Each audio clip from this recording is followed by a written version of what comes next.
Welcome to the Artists Studio.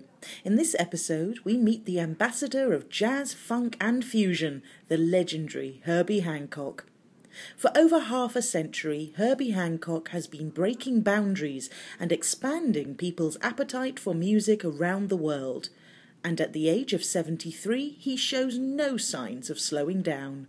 Teacher, pianist and composer, Herbie pushes beyond convention, using his background in electronics and his mastery of music to create a cocktail of infectious rhythms that have earned him 14 Grammy Awards and an Oscar. In the age of creative innovation, Herbie has and always will be a pioneer. We catch up with him as he prepares for his first ever concert in the Arabian Gulf at the Abu Dhabi Festival 2014. This is your third time back in the Arab region. You've previously performed in Egypt and Lebanon. Are you glad to be back? Oh, absolutely. And I was looking forward to coming to Abu Dhabi. But you did start in classical music. Did that help further your career later on in jazz and electronic music? Classical music did give me a background into the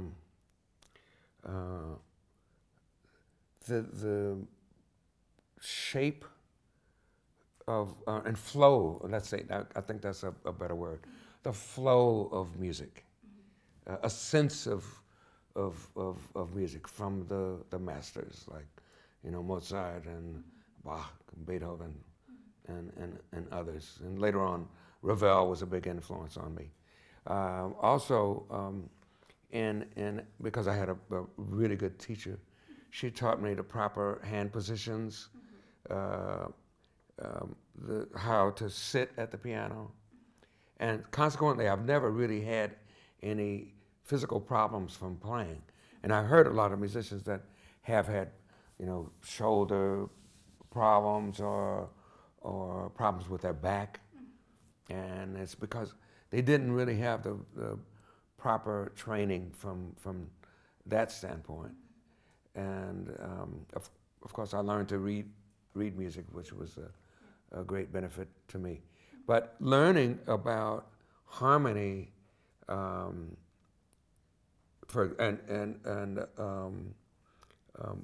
chord structure, those kinds of I guess that's the same thing, but certain kinds of scales, I actually got that from hanging out with jazz musicians. Later on, when I became a teenager, I started becoming interested in jazz when I was about 14. Okay. Was it because you mixed so many different genres along with jazz? A lot of that, my interest in working with different genres of music comes from my innate curiosity. Mm-hmm. I've always been a curious person, and it's really paid off for me in a lot of different ways. I love the challenge of working with things that I don't know. Mm-hmm.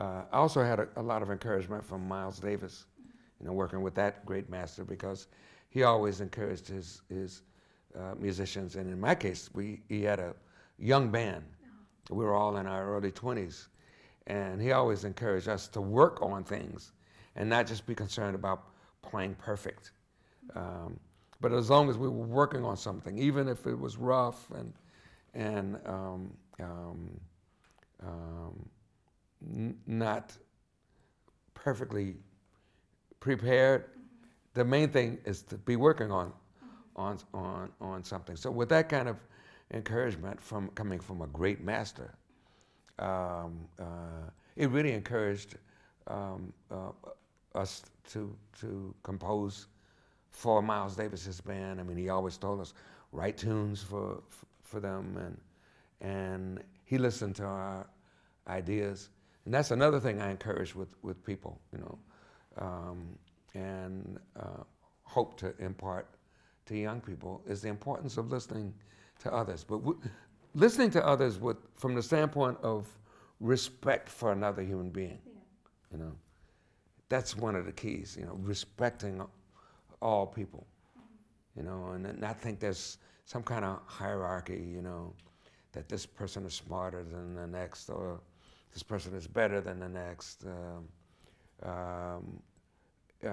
Every person, in a way, is worthy of respect. But even though at the moment they may not always be exhibiting the best of who they are, the potential for every human being is infinite. That's what I really believe in. One of your mentors was the great Miles Davis. Can you tell me more about that? I think that's very dangerous for anyone who is teaching to teach in a way that stifles creativity, that teaches in a way that puts a young person in a box. It's very dangerous.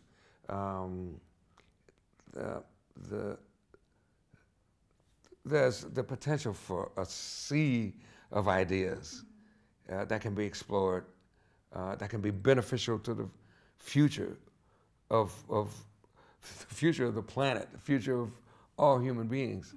And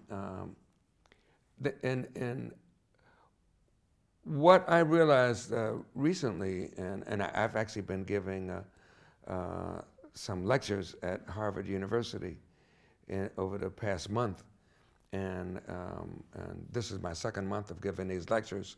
One of the lectures I talk about is called Breaking the Rules. And it came from my realization that the people we study in school are not the people that follow the rules. We don't know who followed the rules because they never made a dent in anything. We only study the people who broke rules and created new ones. Who are different. Right.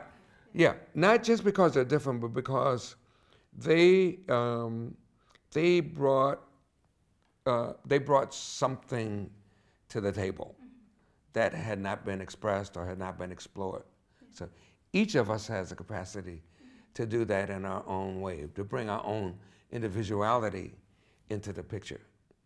You know, the other things are the tools that we use. I mean, we can use the tools of rules that we learn, but we can also create some new ones based off of our individuality. Tell us about working at the crossroads between music and technology.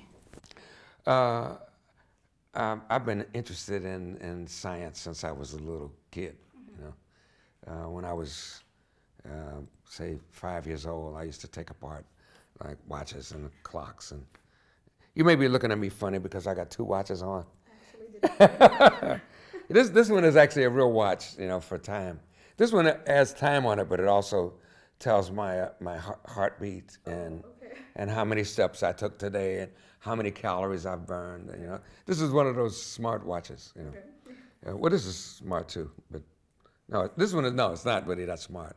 It's an old type. I have to wind it even. But anyway, I used to take these things apart, and because I always wanted to find out how do they work, and so that same kind of spirit went into me learning about jazz. You know, how does this work? How do they put this together? So I'm used to looking into details, and when the technology. Oh, by the way, I was an engineering major in college also, so I have the science background. So when synthesizers came out, naturally I gravitated toward it because I did have that background. And the first computer I bought was an Apple II Plus. That was back in 1979, so it was a long time before most people bought computers. I've met people older than me that didn't have a computer back that early. And but I was kind of a pioneer in encouraging musicians to get into the technology and to use the technology to develop and explore new and present new territory in musical expression. You're chair of the International Committee of Artists for Peace, and you recently became a UNESCO Goodwill Ambassador. Why is being a humanitarian important to you? Because I started playing piano when I was 7. And I'm continuing to this day. I mean, there was a natural tendency for me to really consider that I'm a musician. So I mean, that was without question all my life until recent years, say within the past 15 years or so, I began to realize there's something more fundamental to me than being a musician, and it's the fact that I'm a human being.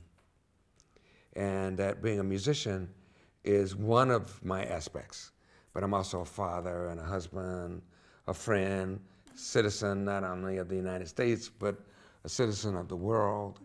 And so this has played a very important role in what led me to being appointed a Goodwill Ambassador for UNESCO. I'm very much interested in developing not only my own humanity, but using whatever tools I have, and not just music, you know. I mean, everything in my being to be able to promote what I believe will be the next phase of human beings, which is a very humanitarian world. So as you've said, it's great to be a humanitarian, but how can a young person contribute to make the world a better place? The first thing that's required is respecting other human beings. You know, respecting their culture, respecting the fact that we're all one family. You know, we all come from the same root. You know, we need to develop a more harmonized global society where we're using our cultural differences, using our differences in order to create a beautiful, harmonious tapestry. Like I call that an orchestra of life. You know, that's something that I look forward to, and anything I can do to promote that, sign me up. That's what I want to do, and I'm trying to do that musically because I think it's an important message to empower people and encourage other people. You know, it gives a lot of hope for the future. And how do you define creativity as Herbie Hancock? I don't think there's one word for describing creativity, but first of all human beings have the characteristic of creativity. It's not just one that only the cultural artists have. You know, conversation is creative. So this goes hand in hand with what I was saying about respecting other people. I don't place musicians or dancers or artists on some kind of pedestal above other people. I mean, we're all human beings, and promoting that kind of mutual respect is what's important to me. And so what that does encourage is the development of creative ideas that can come from anyone. Well, Mr. Herbie, thank you so much for your time. It's been a pleasure to meet you, and I hope you have a wonderful stay here in Abu Dhabi. Oh, thank you. Thank you so much.